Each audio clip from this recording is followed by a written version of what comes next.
we counted 10 bullet attempts on my brother Raila Odinga.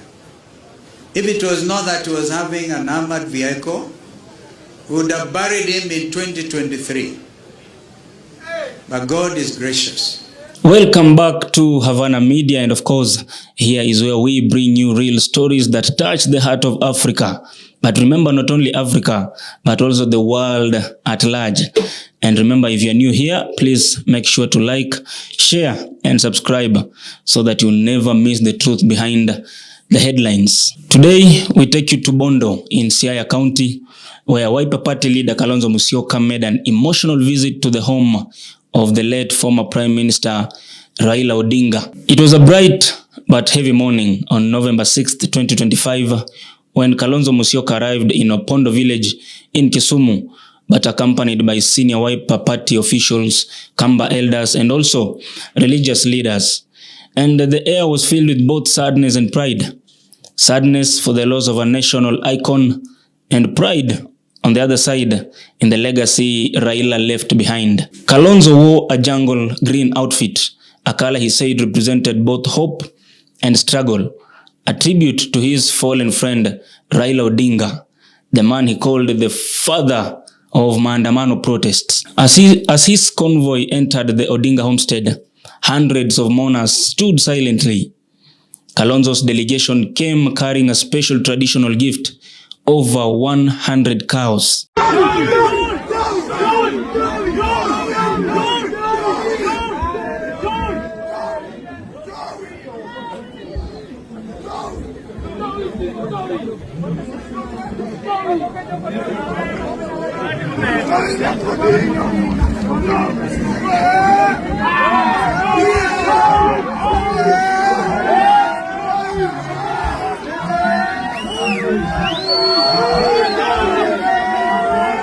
A powerful symbol of respect, mourning, and unity in the Luo culture.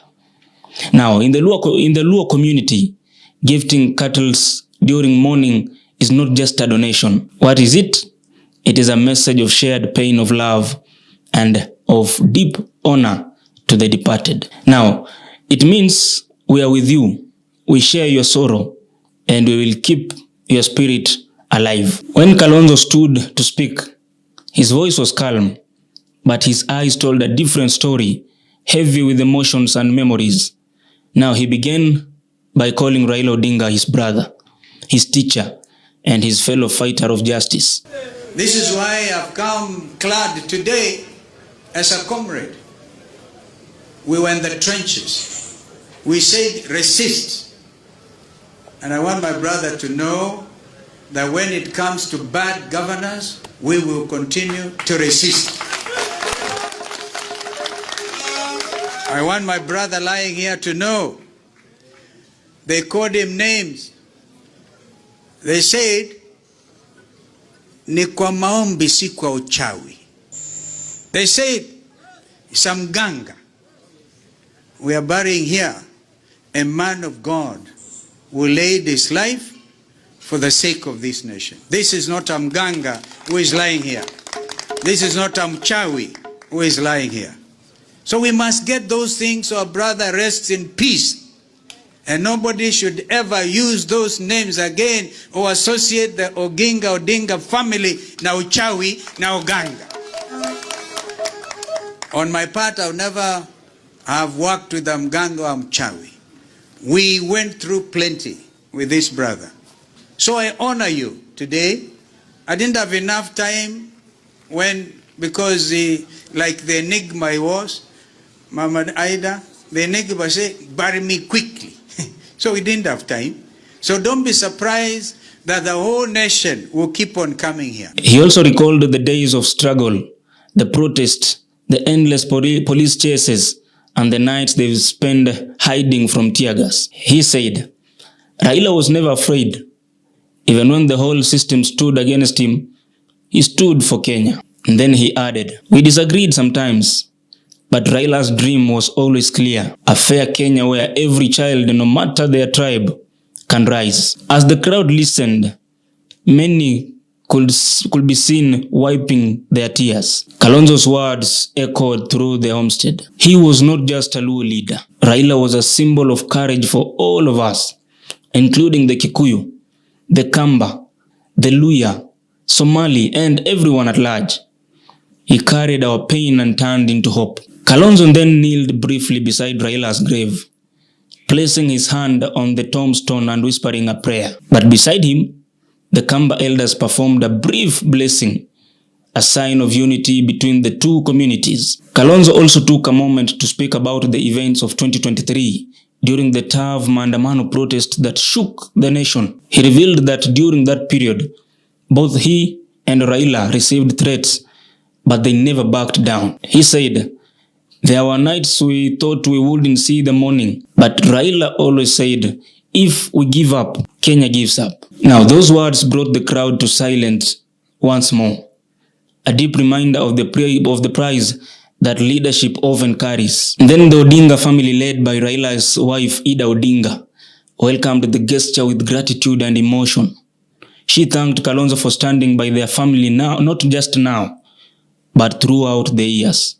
Then she said, "You have honored my husband in the way only a true friend can." Raila believed in friendship beyond politics, and today you have shown it. Several leaders present also took the stage, some from ODM, others from Wiper, showing rare unity across party lines.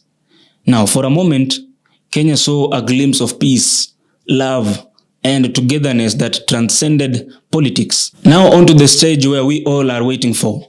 After the ceremony, the 100 cows were officially handed over to the Odinga family to be kept at their home in Bondo. Drums played softly in the background as mourners sang Raila's favorite freedom songs. Kalonzo now stood quietly watching, as if lost in thought, perhaps remembering all the years they fought side by side. He later told reporters, "Raila's journey must continue.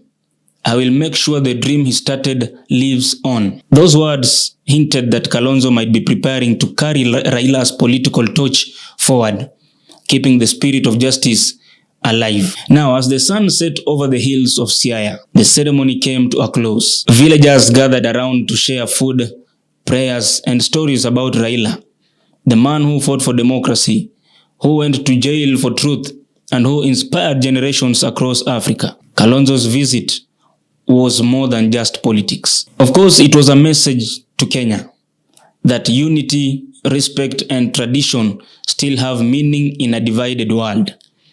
And that was today's story from Havana Media, a reminder that even in loss, there can be unity. Even in grief, there still can be healing. Now, don't forget to like, share, and subscribe to Havana Media, where every story matters and every voice, of course, counts. My name is Oduor Billy. See you in the next video.